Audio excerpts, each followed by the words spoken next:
Well, thank you so much for the kind introduction and many great points that I've been listening to carefully from the very beginning of this session.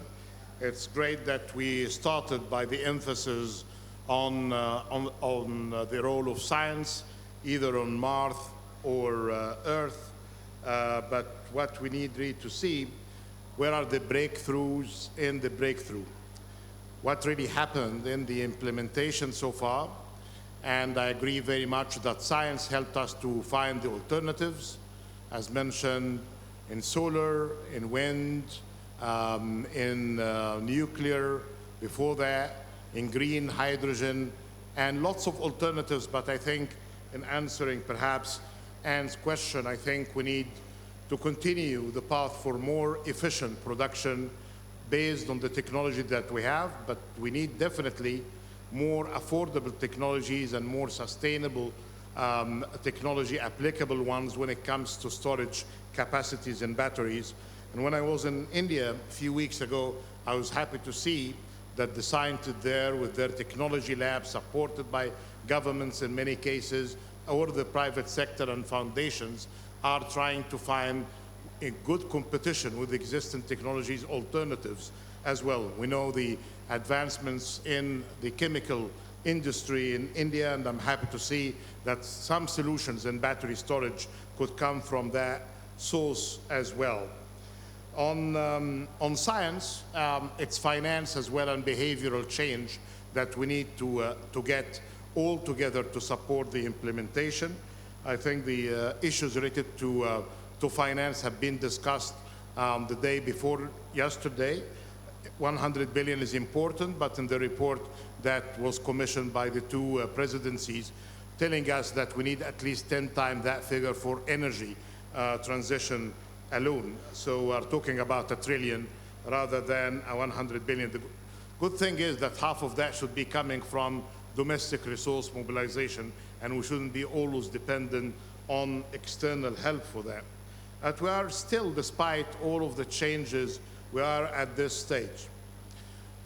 80% of investments in energy last year, around $366 billion, were put in renewable energy alternatives. But this still constitutes, the contribution of renewable energy is less than 5% of the total energy mix. Yes, this is changing, but it's not changing fast enough. And while we are doing that, there is 800 million people plus in the world, 600 million of them are in Africa, are denied access to electricity. And we have here two alternatives. One, which is the green, clean, sustainable, smart one, which is relying on renewable energy. And that could be our path for production and consumption for Africa and beyond. Or we can, as it may happen, if we're not going to get access to technology and finance for Africa, and that was made very clearly by many African leaders, because fossil fuel is there.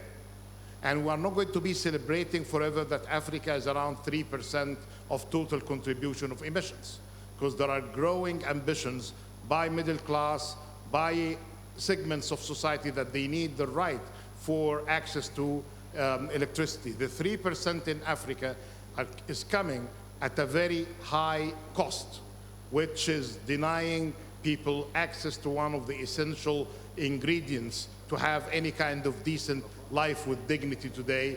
Without electricity, you will not really have what you need to have of education, of good health support, on being part of the digital revolution. So this is a very serious question.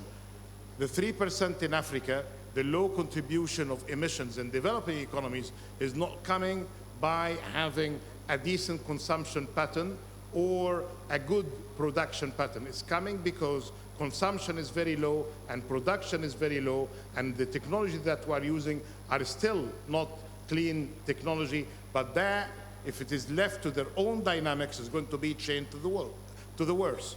So what we need to have is availing finance, sharing technologies, being more comfortable when we are with patents and property rights in order to share that with the developing economies before it's too late, because we know, especially what the speakers have been mentioned now, the challenges related to decarbonization. We don't like to go dirty today and decarbonize and trying to clean forever. So we need to have this kind of smart, simple approach, given that the technologies are there. And thanks to the collaboration, as I was saying, in the presence of the US representative in a meeting and China's representative in a meeting, countries like Morocco and Egypt and other countries in Africa and many countries in the developing world are able to have new technologies because of inventions that have been developed in the US, innovation in Europe, and production at scale in Asia, including China, and ability to adapt to new technologies by the African themselves. So here it's cooperation and partnerships that make sense.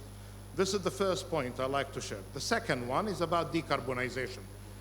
I hope that the JETP initiative, which is great, should include in its future work decarbonization. It's good that we have all of these ambitious projects in countries like South Africa, India, Vietnam, Senegal, and others, but there is very good opportunity, low-hanging fruit, I would say as well, in some of the sectors, the hard-to-abate sector industries.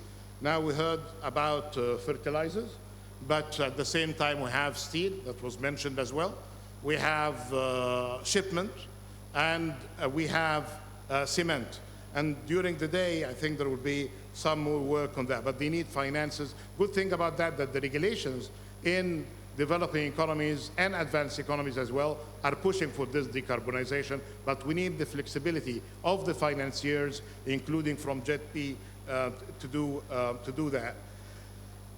One more point, and I'll wrap up. The Honorable Minister of Agriculture from Egypt reminded us of the importance of the agricultural sector, and it's very much simple. You go and check some of the old monuments in Egypt, you'll see that nexus of energy, water, and food are very much there. So when we talk about the new nexus, is not new at all. It's since the creation of the world where people are trying to find some food, a bit of simple farming, they need water and they need energy. And this mix had developed with the technologies. So I'm happy, in addition to the breakthrough agenda of COP26, that we need to put into consideration in a holistic approach while we are doing the implementation, the Sharm Adaptation Agenda, because they are complementary.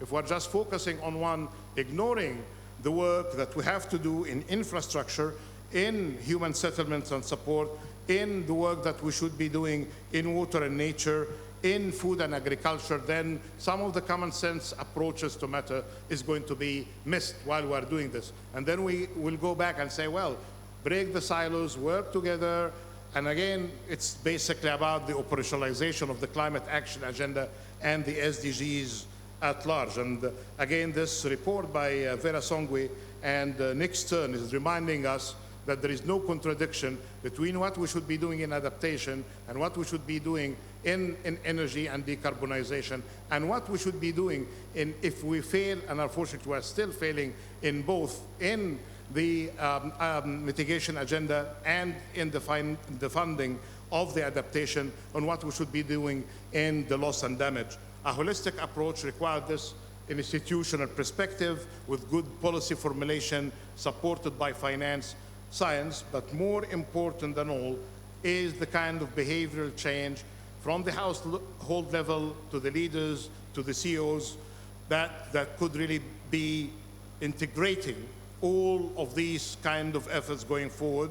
So by that, I like again to thank the UK, COP26, for getting us through this aspirational approach with very practical elements and building on that with the adaptation, but that all will not happen without your partnership, without your cooperation, and getting common sense to dominate the scene on how we prioritize our finance going forward.